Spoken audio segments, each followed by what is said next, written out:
serment. Je le jure. Ce serment est resté dans l'histoire comme le serment de Vincennes en raison de l'imposante manifestation organisée le 19 juin 1960 par le Comité national d'action laïque. Prononcé à l'issue d'une extraordinaire campagne de mobilisation, il a marqué la mémoire de tous les militants laïques dans le refus de la loi Debré. Cette loi, adoptée quelques mois plus tôt, accordait aux établissements privés un financement public qu'ils réclamaient depuis la Libération. Elle heurtait les militants laïques qui estimaient que cette loi allait à l'encontre d'une histoire qui mérite d'être retracée. Sous la Troisième République, de grandes lois scolaires ont rendu l'instruction obligatoire, l'enseignement restant libre et l'école étant facultative. Si l'État n'avait pas le monopole de l'éducation, il devait s'assurer, afin de garantir l'obligation et l'égal accès au savoir, que toutes les communes aient une école publique, gratuite et laïque, pour laquelle les fonds publics étaient réservés. En 1940, avec la prise du pouvoir par le maréchal Pétain, son gouvernement remet en cause ces lois et finance largement l'enseignement privé. À la Libération, les subventions accordées par le régime de Vichy sont supprimées et, dans l'esprit du programme du Conseil national de la Résistance, avec l'espoir d'une France nouvelle, le gouvernement veut faire une œuvre généreusement novatrice. Une commission est créée pour cela. Présidée par André Philippe, les membres de cette commission sont désignés par le Conseil national de la Résistance. Mais ils ne parviennent pas à se mettre d'accord sur un projet de loi et la guerre scolaire reprend. Le cartel national d'action laïque est créé à l'initiative de la Ligue de l'enseignement et du syndicat national des instituteurs pour s'opposer à l'offensive des partisans de l'enseignement privé qui exige l'aide financière de l'État. Il regroupe toutes les organisations progressistes, politiques, syndicales et associatives. Il a aussi le soutien du Grand Orient de France. Par ailleurs, pour contrer efficacement les associations de parents d'élèves des établissements privés qui déclarent n'exiger que le respect du libre choix des parents pour l'éducation de leurs enfants, la Ligue, avec le SNI, crée la Fédération nationale des conseils de parents d'élèves des écoles publiques. La question scolaire donne aussi lieu à des affrontements électoraux au niveau national comme au niveau local dans une France encore profondément rurale. En mai 1948, la ministre Germaine Poinçot-Chapuis prend une initiative favorable à l'enseignement privé. Elle publie un décret qui charge l'Union nationale des associations familiales de créer et de gérer tout service destiné à aider les familles éprouvant des difficultés matérielles pour l'instruction de leurs enfants. Pour s'y opposer, le cartel organise les États généraux de la France laïque. Ils se tiennent à Paris, dans le prestigieux grand amphithéâtre de la Sorbonne, le 18 juillet 1948. La riposte est à la hauteur de l'offensive cléricale et le décret Poinçot-Chapuis ne sera jamais appliqué. Mais une brèche a été ouverte. D'autant que l'opposition systématique entre le Parti communiste et le Parti socialiste SFIO affaiblit la défense de la laïcité. Et comme par ailleurs le nombre et la diversité des membres du cartel sont générateurs de conflits, l'organisation de l'action est confiée à un comité exécutif permanent qui prendra progressivement son autonomie. Malgré l'intense campagne des organisations du cartel aux élections de juin 1951, les députés favorables à l'enseignement privé sont majoritaires grâce à un subtil système électoral permettant d'écarter gaullistes et communistes. S'appuyant sur cette majorité, 2 lois vont être adoptées, toujours au prétexte d'aider les familles en difficulté, alors que leur objectif réel est de subventionner en fait des écoles privées. La loi Marie, en étendant le bénéfice des bourses aux élèves des établissements privés, rétablit en fait un décret du maréchal Pétain. Elle est adoptée le 21 septembre 1951. La loi Barranger accorde une allocation trimestrielle pour chaque enfant fréquentant l'école primaire, qu'elle soit publique ou privée. Elle est adoptée le 28 septembre 1951. Naturellement, ces 2 lois soulèvent de vives protestations et génèrent des initiatives. En novembre, plus de 25 rassemblements protestent dans les principales villes contre ces lois qui remettent en cause l'héritage laïque de la Troisième République. Avant, dès le 30 septembre, dans la ville dont Jules Ferry avait été l'élu, une manifestation symbolique a eu lieu où 20 000 personnes ont fait serment de lutter pour que soient intégralement rétablies dans leurs lettres et dans leur esprit sur tout le territoire de la République les grandes lois laïques. Pour mettre en œuvre cet engagement, le Comité national d'action laïque est constitué en 1951 par les 4 organisations composant le comité exécutif du cartel. Les autres organisations restant en soutien et pouvant, comme par exemple la Libre Pensée ou la Ligue des droits de l'homme, conduire leurs propres actions. Le CNAL sera rejoint en 1953 par la Fédération des délégués cantonaux, aujourd'hui départementaux, de l'éducation nationale. Le CNAL conduit alors un travail en profondeur pour un programme qu'il soumet en 1955 dans la perspective des prochaines élections législatives au parti dont il a le soutien. Ce document est approuvé par le Parti communiste, le Parti socialiste, le Parti radical socialiste et l'UDSR.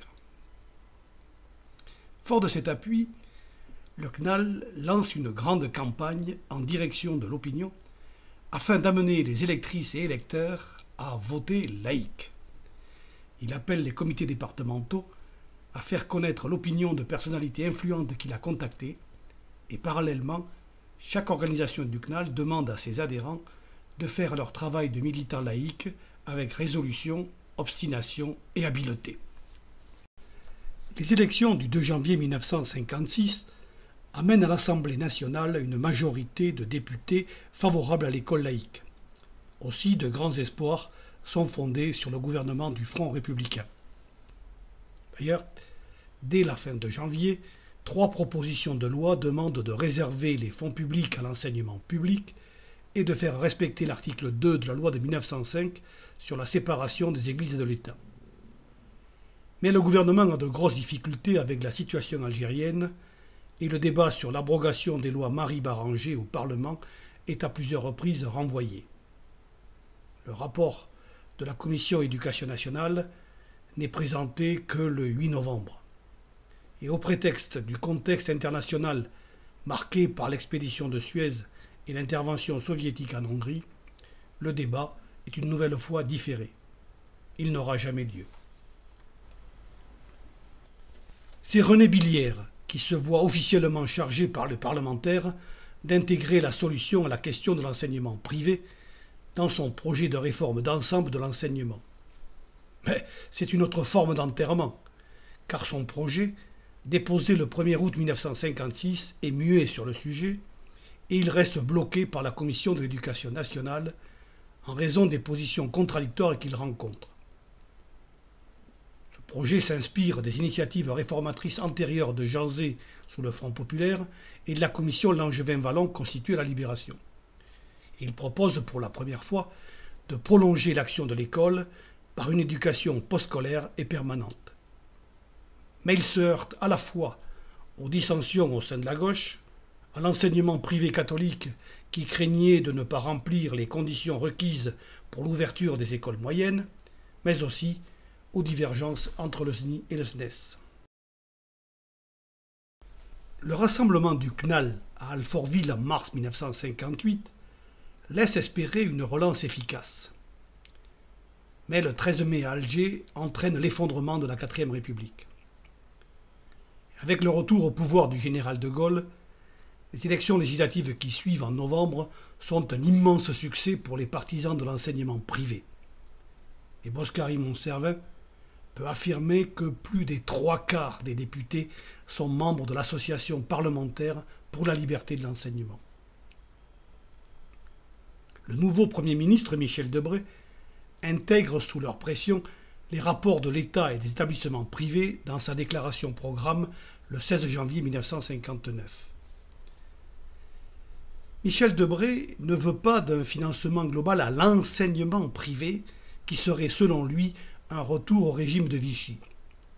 Mais il souhaite une loi finançant des établissements privés volontaires acceptant des contraintes et des contrôles de l'État. Habilement, il nomme pour cela André Bouloche, un ami, compagnon de la Libération comme lui, mais aussi un homme de gauche capable de faire face aux fortes pressions des parlementaires de droite.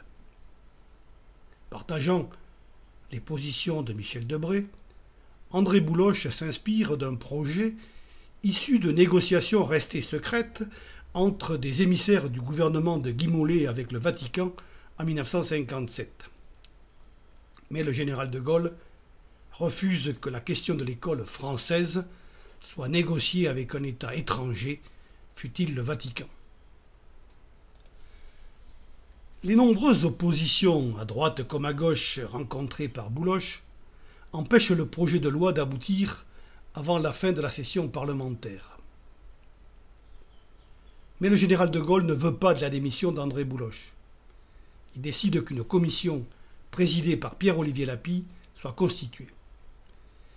Pierre-Olivier Lapie, membre de la SFIO, exerçant des responsabilités au sein de la Ligue de l'enseignement et ayant en tant que député en 1951 voté contre les lois Marie-Baranger, était susceptible de remplir cette mission. Mais sa nomination ne rassure pas les partisans de l'école laïque, et il est même exclu de la SFIO pour avoir accepté cette mission, et il abandonne la présidence de la Fédération des œuvres laïques de Meurthe-et-Moselle.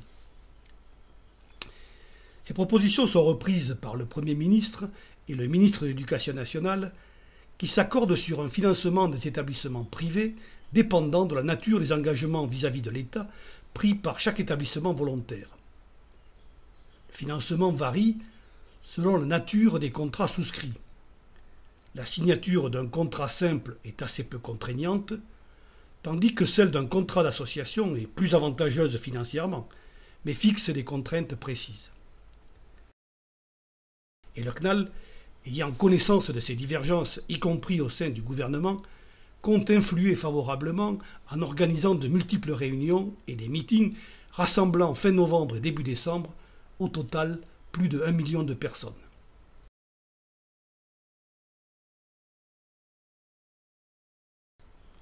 Parallèlement, le CNAL décide de faire du 22 décembre la journée nationale de l'école républicaine et appelle les amis de l'enseignement public à contribuer financièrement en vue de l'organisation d'une grande pétition.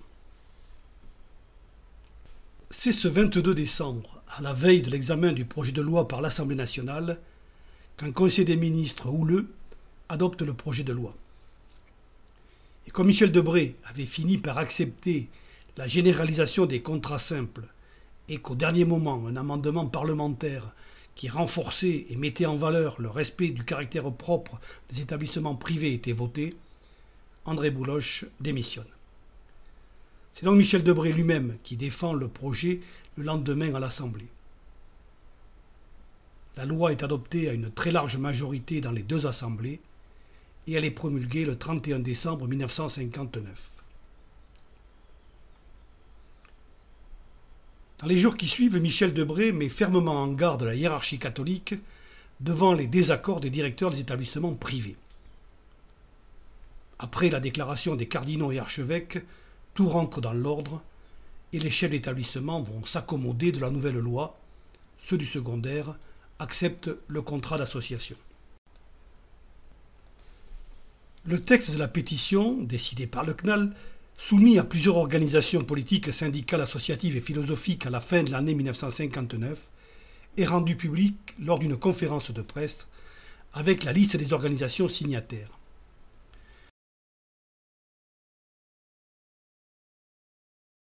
Le lancement prévu le 6 février est un temps différé en raison des événements d'Alger. Mais très vite, le CNAL n'hésite pas à associer événements d'Algérie et loi Debré dans l'entreprise de démantèlement de la République. En conséquence, il décide de lancer la pétition nationale dans toutes les communes de France le 13 février. Afin de rendre incontestables les signatures de la pétition, le CNAL impose que chacune soit donnée uniquement à l'issue d'un porte-à-porte. La pétition doit faire face à la forte mobilisation des associations catholiques en général, au-delà de seules associations de parents d'élèves des écoles privées. Elle n'hésite pas à interpeller les parents d'élèves des écoles publiques. Après la déclaration du pape Jean XXIII, qui selon Le Monde du 1er janvier 1960 rappelle qu'aujourd'hui comme hier, les droits de l'Église sont antérieurs à ceux de l'État, la hiérarchie catholique se mobilise aussi.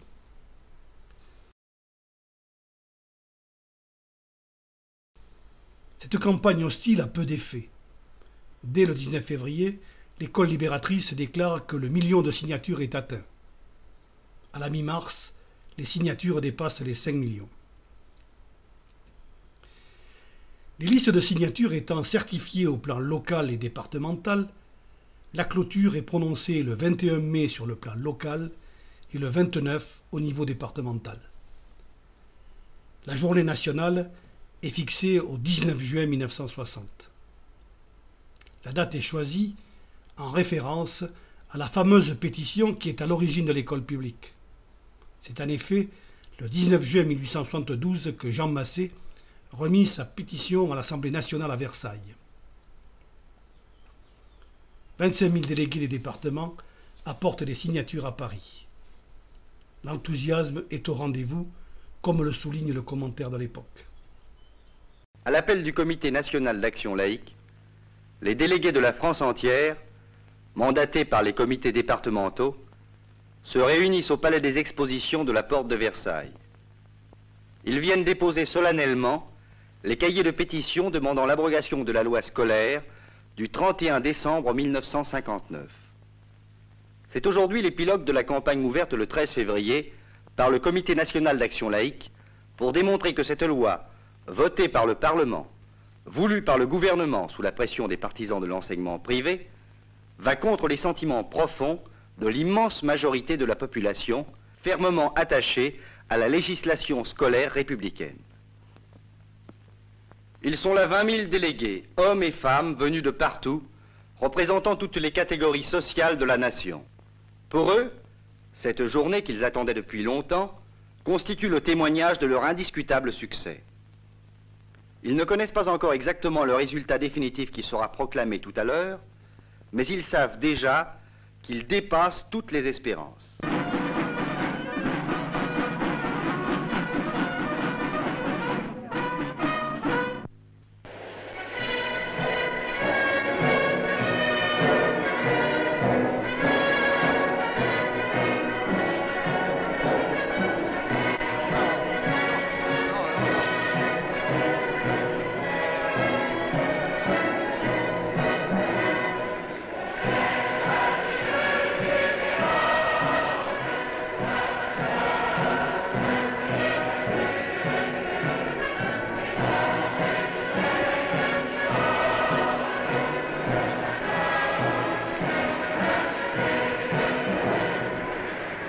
Après ces interventions musicales, allocution de Denis Forestier, président en exercice du CNAL.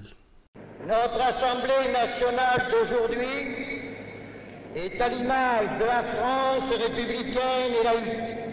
La loi du 31 décembre 1959 est l'œuvre de cette ambition éternelle de domination des hommes par une doctrine spirituelle qui se veut supérieure au pouvoir civil. Il faut que tout laïc, élu dans un conseil municipal, dans un conseil général et au Parlement, se refuse à voter tout crédit pour l'application de la loi. La laïcité de l'école et de l'État constitue un des principes fondamentaux de la République, que l'école laïque et la République, la laïcité et la démocratie sont, dans le contexte français, indissolublement associés. Le peuple laïque et républicain ici représenté déclare qu'il entend préserver son capital le plus précieux, l'avenir de la jeunesse, dans une France républicaine et unitaire. À la suite de ces chaleureux applaudissements, vient le défilé de la remise des signatures. Chaque département, parmi ses délégués, a dû désigner un représentant chargé de remettre au Comité national d'action laïque les procès-verbaux des communes et le procès-verbal départemental. Ce représentant est également chargé de proclamer les résultats de la pétition dans son département. Jean Cornec proclame les résultats. Le Comité national d'action laïque pense que la pétition confirme avec éclat que la pétition, par son succès, traduit le traditionnel attachement des Français, croyants ou non, au principe de laïcité, fondement de la République. Henri Fauré prononce ensuite le serment. Si vous êtes tous d'accord, mes amis, au nom du Comité national d'action laïque, en votre nom, et conscient de l'honneur qui me soit ainsi, je vais prononcer la formule du serment.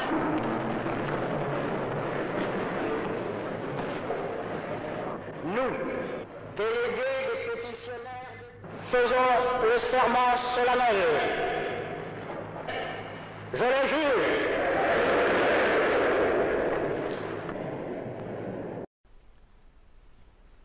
L'après-midi, la préfecture ayant interdit la manifestation dans Paris, elle a lieu au bois de Vincennes.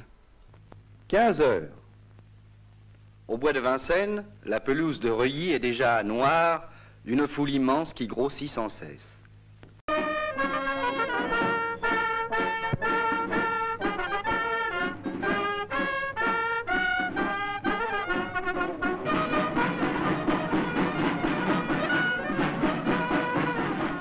Le cortège s'ébranle lentement dans l'enthousiasme général.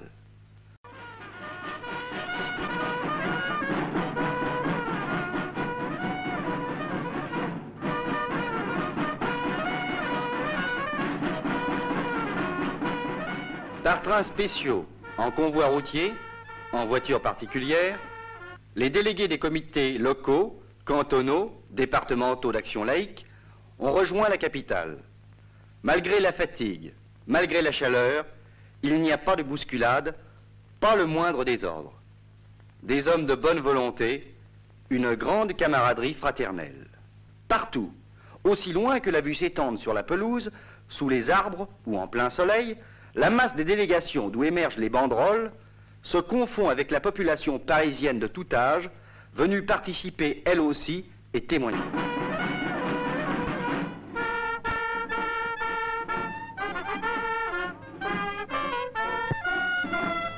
Combien sont-ils? Pas loin de 400 000.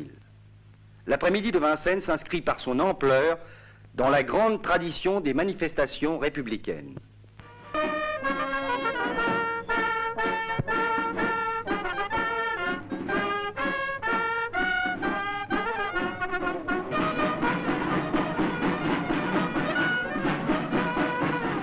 La France laïque est là, dans sa solidité, dans sa diversité. Tous fraternellement unis dans un même élan, une même volonté. Ils savent que seule la laïcité peut cimenter l'unité du pays. L'oublier, c'est ouvrir la route à l'aventure, aux passions, aux rivalités, aux surenchères néfastes. Une république qui ne serait pas laïque, non seulement dans son principe, mais aussi dans ses actes, ne serait pas une véritable république.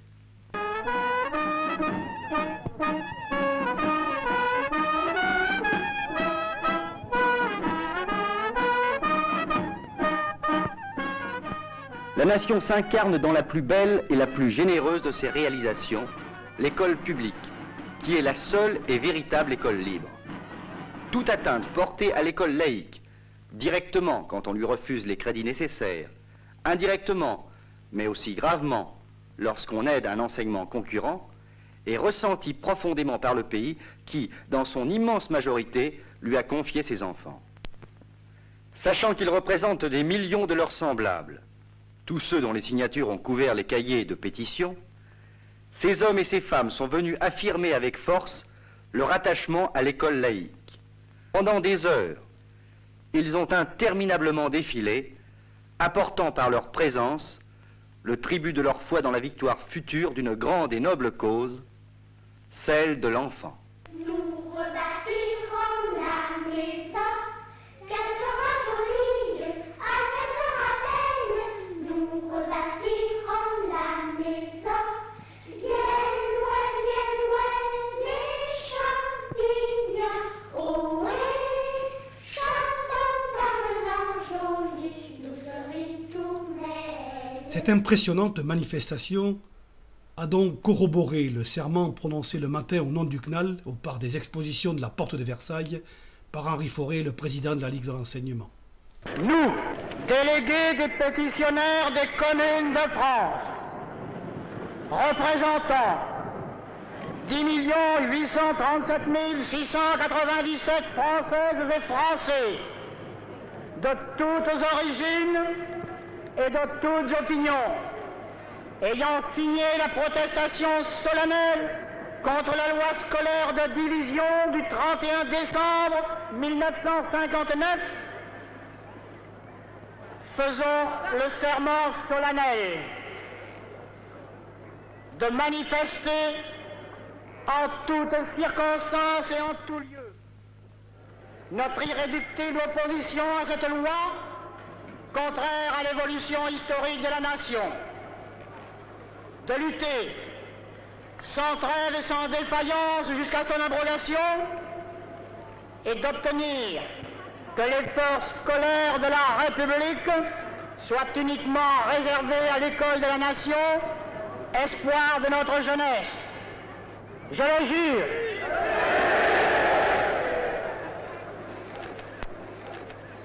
Peuple de France, vieux peuple laïque et républicain, toujours prêt à t'enthousiasmer pour les grandes et belles causes, le Comité national d'action laïque a pris acte de ton engagement et il t'en remercie.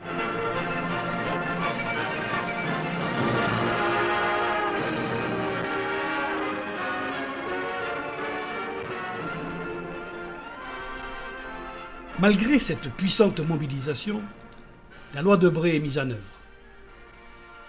Comme le contrat simple était provisoire pour 10 ans, une tentative d'accord a lieu en 1969 entre des représentants du CNAL et du secrétariat général de l'enseignement catholique.